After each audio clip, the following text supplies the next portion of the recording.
합독하도록 하겠습니다. 에베소서 6장 16절 말씀 한 번 더 합독하겠습니다. 시작. 모든 것 위에 믿음의 방패를 가지고 이로써 능히 악한 자의 모든 불화살을 소멸하고. 아멘. 오늘 우리는 지금 마지막 세대에 살아가고 있습니다. 이 마지막 세대라는 것은 예수 그리스도께서 오실 세대라는 것입니다. 그리고 사탄은 자신의 때가 얼마 남지 않은 것을 알고 몸부림을 치듯이 믿는 자들을 삼키려 하고 있습니다. 마지막 세대에 우리에게는 영적 전쟁을 준비해야 합니다.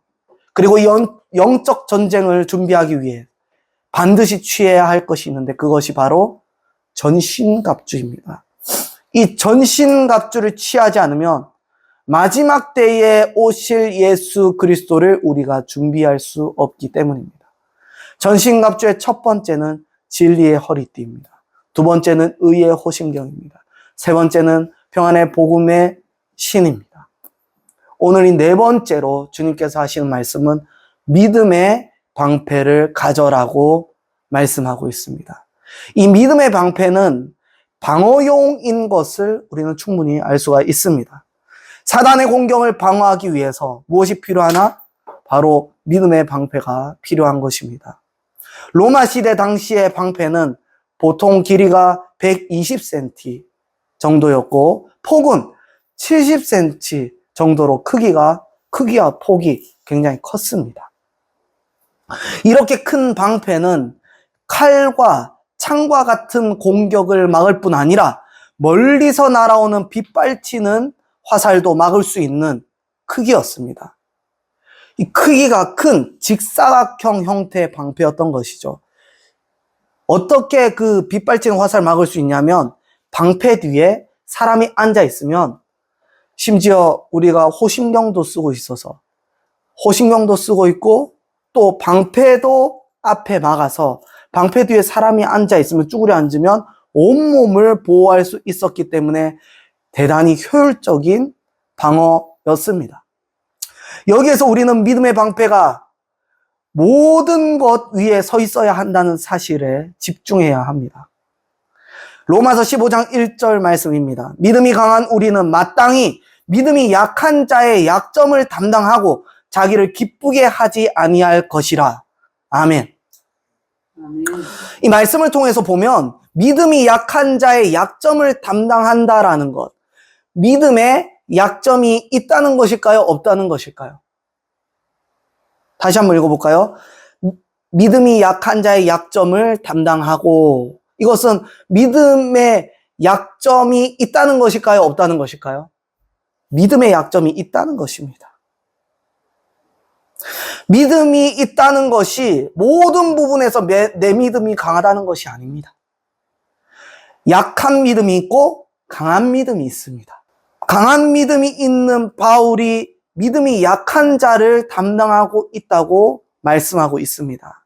믿음에서 강하고 약함이 있음을 정확하게 표현하고 있는 것입니다. 그리고 또 믿음이 있다고 해서 또 다 같은 믿음일까요? 그렇지 않습니다. 믿음이 있다고 해서 다 같은 믿음이 아니며 믿음이 있다고 한다고 해서 약점이 없는 것은 아닙니다. 로마서 14장 2절 말씀입니다. 어떤 사람은 모든 것을 먹을 만한 믿음이 있고 믿음이 연약한 자는 채소만 먹느니라. 아멘. 모든 것을 먹을 만한 믿음이 있고 채소만 먹는 믿음이 연약한 믿음이 있다라는 것이죠. 다시 한번 보면은 어떤 믿음이 있습니까? 모든 것을 먹을 만한 강한 믿음이 있고요. 또 채소만 먹을 수 있는 믿음이 연약한 자가 있다라고 로마서 14장 2절에서는 말씀하고 있습니다.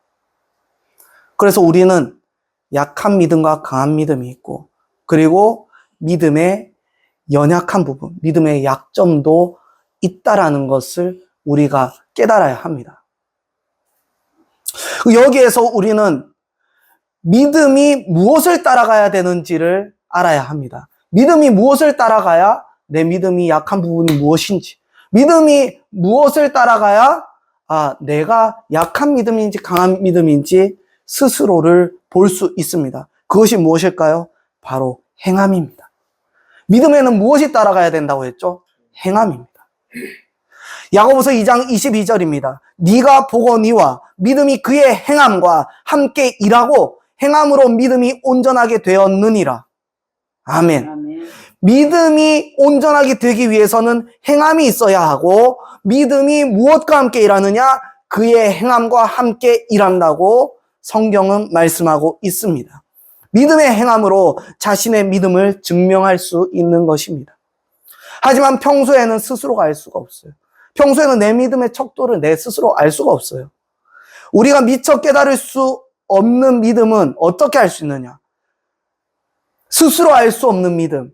주님께서 어느 날 하나님의 저울대로 각자의 삶을 달아보실 때가 있어요. 그것을 내가 언젠지 알 수 있다 없다? 나는 언젠지 알 수 없어요. 하지만 주님께서 하나님의 저울대로 각자의 삶을 달아보십니다. 그때 나의 행함이 어떠한지 알 수 있는 것이죠. 베드로는 이런 고백을 하였습니다. 마태복음 16장 16절입니다. 시몬 베드로가 대답하여 이르시되 주는 그리스도시요 살아계신 하나님의 아들이시니이다. 17절 예수께서 대답하여 이르시되 바요나 시몬아 네가 복이 있도다. 이를 네게 알게 한 이는 혈육이 아니요 하늘에 계신 내 아버지시니라. 아멘. 베드로는 예수 그리스도께서 하나님의 아들이시며 메시아이신 것을 믿었습니다. 즉 베드로는 믿음이 있었던 것입니다. 그런데 예수님께서 고난을 당하실 때 베드로는 어떻게 했죠? 주님을 3번 부인했습니다. 그것도 아침 닭이 울기 전 짧은 시간 내에 3번 부인한 겁니다. 짧은 시간 내에. 긴 시간이 아니었어요. 베드로가 믿음이 없어서였을까요? 베드로가 하나님의 아들이시며 메시아이심을 고백했는데 그러면 베드로의 믿음은 거짓 믿음이었단 말입니까? 그렇지 않습니다. 17절 보면 예수님의 대답이 나오는데 베드로의 고백은 바요나 시몬아 네가 복이 있도다. 이를 네게 알게 한 이는 혈육이 아니요 하늘에 계신 내 아버지시니라. 그러니까 예수님께서 베드로의 믿음을 증명해 주셨어요. 그래서 베드로의 믿음은 거짓 믿음이 아니라 참된 믿음이었습니다. 참된 믿음이었지만 고난을 당할 때, 주님이 고난을 당할 때 어떻게 했어요? 3번 부인했어요. 여러분, 믿음이 어떤 것인 것 같습니까?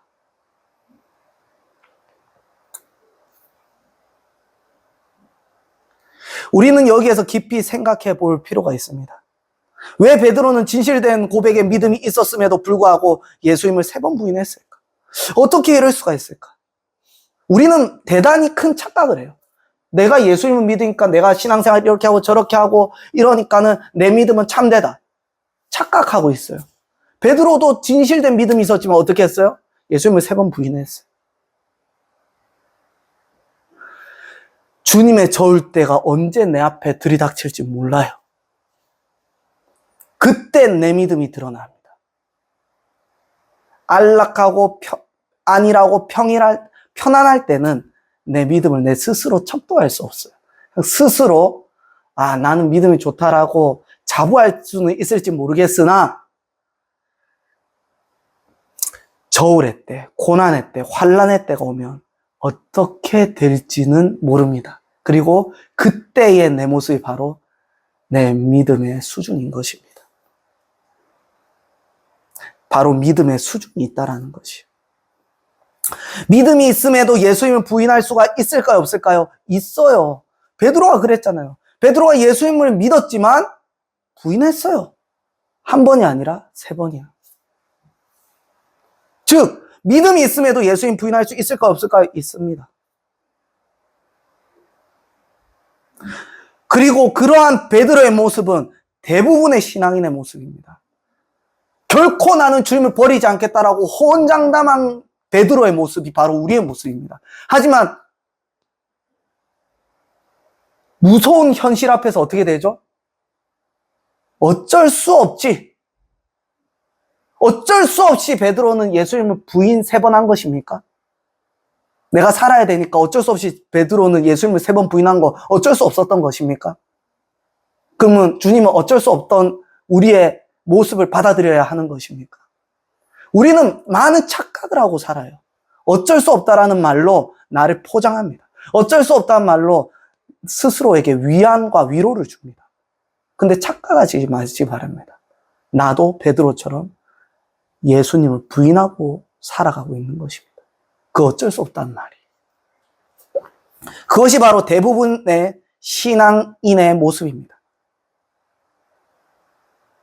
믿지 않는 자는 부인할 필요도 없어요. 왜? 예수님을 믿지 않으니까 부인할 것도 없어요. 누가 부인해요? 믿는 자들이요.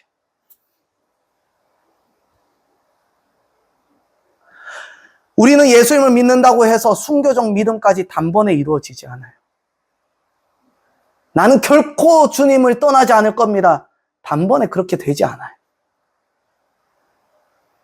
예수님을 만나고 예수님을 주라고 시인하고 고백하면서도 베드로와 같이 우리의 삶에서 주님을 부인하는 모습으로 살아가는 것입니다. 예를 들어서 예수님의 말씀대로 여러분들은 모든 말씀 다 지키고 살아가십니까? 예수님 말씀대로 살아간다고 고백하면서 나는 정직합니까? 게으르지 않고 부지런합니까? 원수를 사랑하고 있습니까? 자신을 예수님처럼 사랑의 희생으로 말하고 생각하고 행동하고 있는가라는 것입니다. 나 예수님 믿어요 라고 자신감 있게 믿지 않는 자들에게 선포하며 살아갈 수 있습니까? 저는 그런 분들 이야기 들을 때 너무 마음이 아파요. 예수님을 믿는 직분자인데 사회에서 만났어요. 아이고 누구누구 권사님, 아이고 누구누구 집사님. 나 여기에서 그렇게 부르지 마. 그럼 무엇일까요? 주님을 부끄럽게 여기는 거예요. 직분을 받는 것이 아무런 의미와 필요가 없다라는 거예요.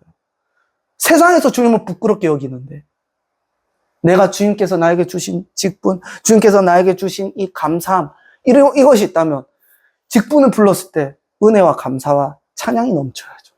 근데 왜 부끄러워하고 여기서 그렇게 부르지 말라고 할까요? 자기 스스로가 하나님 앞에 온전하게 서지 못하기 때문입니다. 세상에서 내가 예수 그리스도를 믿는 사람입니다. 자신감 있게 선포할 수 있는 그 사람이 바로 주님을 부인하지 않는 사람입니다. 내가 마트를 가든, 내가 시장을 가든, 백화점을 가든, 어디 여행을 가고 놀러를 가든, 나는 주님을 믿는 사람이고, 나는 주님을 사랑하고, 나는 직분자입니다. 나는 목사입니다. 나는 집사입니다. 권사입니다. 장로입니다. 자신감 있게 말할 수 있는 그런 사람이 바로 되어야 합니다. 내가 예수 그리스도를 믿는 자입니다. 라고 누구에게든지 스스럼 없이 말할 수 있는 자가 되어야 합니다. 부끄러워하는 마음이 있는 것. 주임을 부끄러워하는 모습. 바로 베드로가 주임을 부인했을 때 모습과 같다라는 것입니다. 이러한 베드로의 모습 앞에서 예수님 앞에서 대면하여 자신 있게 대답할 수 있는 사람이 얼마나 있을까요? 예수님을 믿는다는 것은 믿음의 완성이 된 것이 아닙니다. 예수님을 믿는다는 것은 믿음의 시작인 것입니다. 모든 것 위에 세우기 위한 훈련과 인내를 통한 믿음의 성장이 반드시 필요한 것을 우리는 알 수가 있습니다. 데살로니가 후서 1장 3절 말씀입니다. 형제들아, 우리가 너희를 위하여 항상 하나님께 감사할지니 이것이 당연함은 너희의 믿음이 더욱 자라고 너희가 다 각기 서로 사랑함이 풍성함이니. 아멘.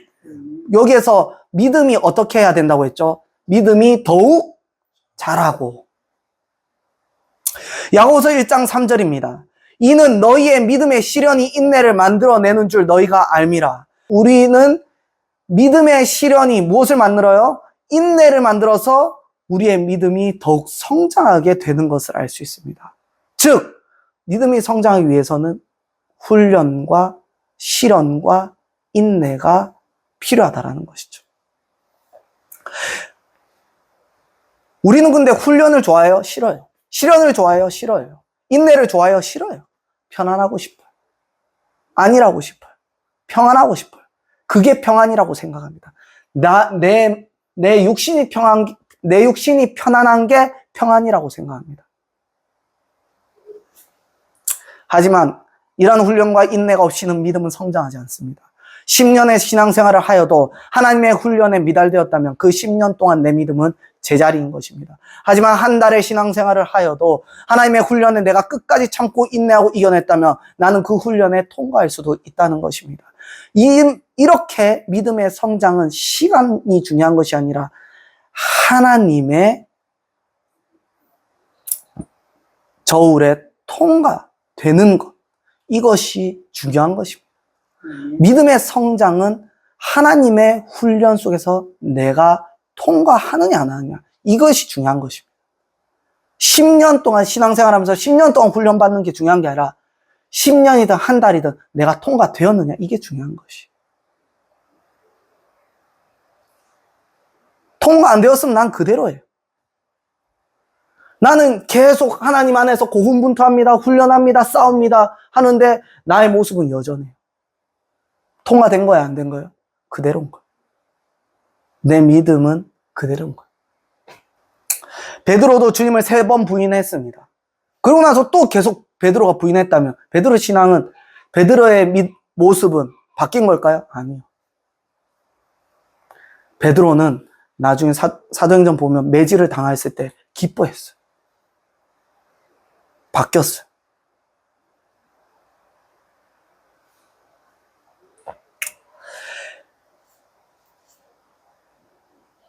베드로는 주님을 3번 부인한 것이 자신의 믿음의 치명타가 되었습니다.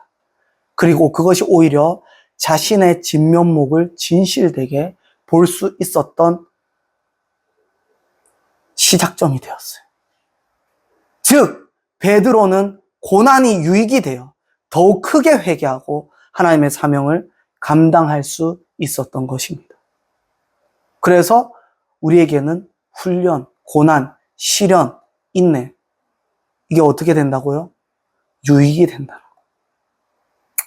우리 모두에게는 치명적인 약점이 있게 마련입니다. 시기, 질투, 다툼, 미움, 실패, 좌절, 남탓, 분쟁, 혈기, 정욕, 음란, 폭력, 폭언, 험단, 뒷담화, 이기적 등등의 사단은 영물이기에 우리의 영혼에 담겨있는 치명적인 약점을 정확하게 알고 있습니다. 그리고 그것에 집중 공격할 것입니다. 당연한 것이죠. 그때 내가 훈련되고 성장한 믿음의 방패를 준비해서 막지 않으면 나는 사탄에게 약점이 노출된 노예가 돼버립니다. 내가 훈련되지 못하고 내가 연단되지 못하면 결국에는 사탄에게 끌려다닐 수밖에 없습니다. 훈련되지 못하면 결코 사단의 빗발치는 화살을 모두 막을 수가 없습니다. 사단의 화살은요, 단 하나를 맞아도 나에게 치명타가 될 수 있어요. 그리고 치명타가 되지 않는다 하더라도 내 영혼에 상처가 나면요, 끝까지 물고 늘어져요. 자책하게 되고요. 그 다음에 계속 생각나게 되고요. 그 다음에 계속 아쉬움을 붙잡게 되고요. 그리고 결국 나를 무너뜨리려고 합니다.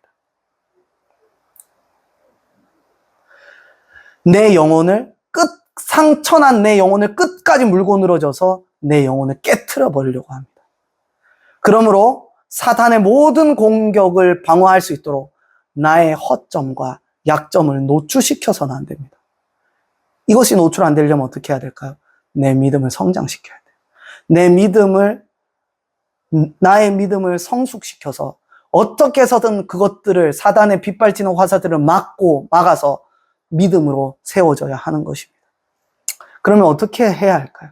갈라디아서 2장 20절 말씀입니다. 내가 그리스도와 함께 십자가에 못 박혔나니 그런즉 이제는 내가 사는 것이 아니요 오직 내 안에 그리스도께서 사시는 것이라. 이제 내가 육체 가운데 사는 것은 나를 사랑하사 나를 위하여 자기 자신을 버리신 하나님의 아들을 믿는 믿음 안에서 사는 것이라.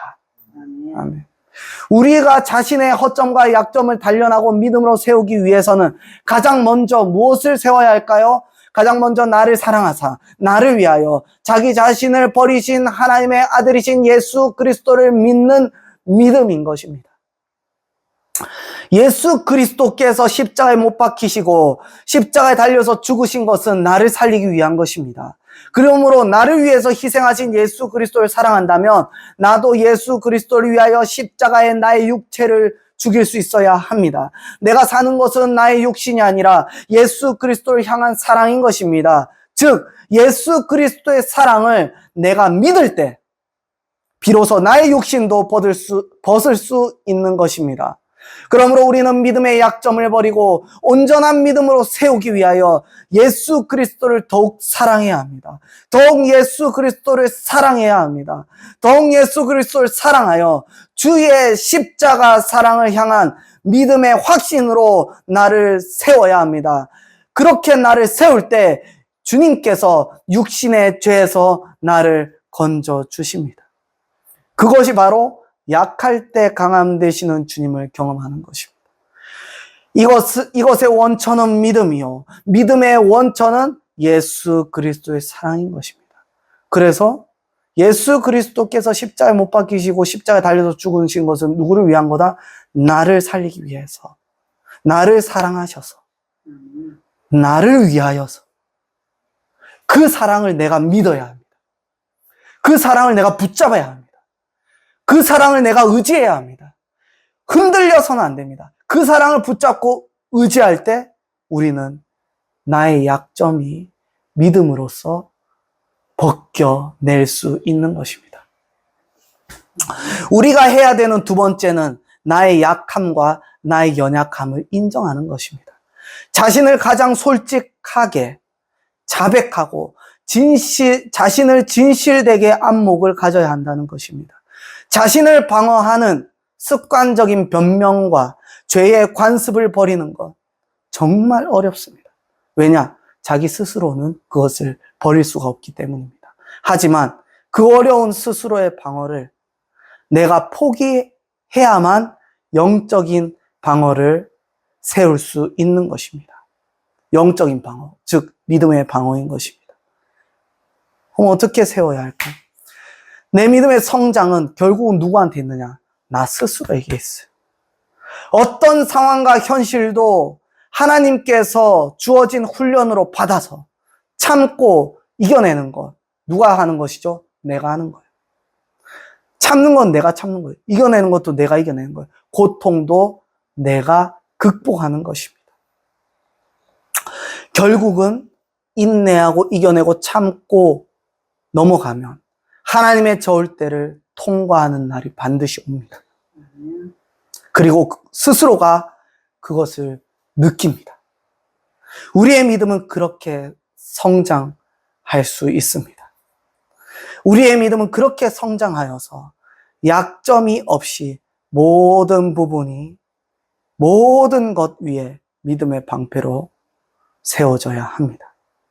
이렇게 모든 것 위에 세우기 위해서 예수 그리스도를 더욱 사랑하여서 나를 위하여서 십자가에 달리시고 나를 살리기 위하여서 나를 사랑하사 십자가에 달리신 예수 그리스도의 사랑을 믿음으로써 내가 확신을 가지고 흔들리지 않고 또 나의 약함과 연약함과 나의 죄성을 인정하고 스스로를 볼 수 있는 안목으로 내가 끝까지 하나님을 향한 주를 위한 훈련을 참고 견디고 이겨내고 끝까지 인내할 때 하나님의 저울대를 통과하여 오늘도 성장하고 내일도 성장하고 끊임없이 성장하고 성숙하고 믿음이 자라나 모든 것 위에 믿음의 방패를 세우는 그리하여서 모든 것 위에 믿음의 방패를 세워 악한 자의 모든 빗발치는 불화살을 소멸하고 승리의 진군을 하는 저와 여러분 되기를 간절히 축원합니다. 아멘. 이제 우리 함께 기도하겠습니다. 주께서 나를 위하여 십자가에 못 박히신 것을 내가 믿습니다. 주께서 나를 사랑하셔서 십자가에 못 박히신 것을 내가 믿습니다. 주께서 나를 살리기 위하여서 십자가에 못 박히신 것을 내가 믿음으로 주님을 더욱 사랑하기를 원합니다. 예수 그리스도를 더욱 사랑함으로 주님의 십자가가 나의 힘이 되게 하여 주옵소서. 주님의 십자가가 나의 의가 되게 하여 주옵소서. 주님의 십자가가 나의 능력이 되게 하여 주옵소서. 주님의 사랑이 나의 믿음이 되어 모든 것 위에 믿음의 방패로 서게 하여 주옵소서. 우리 함께 주여 한번 부르짖고 기도하도록 하겠습니다. 주여!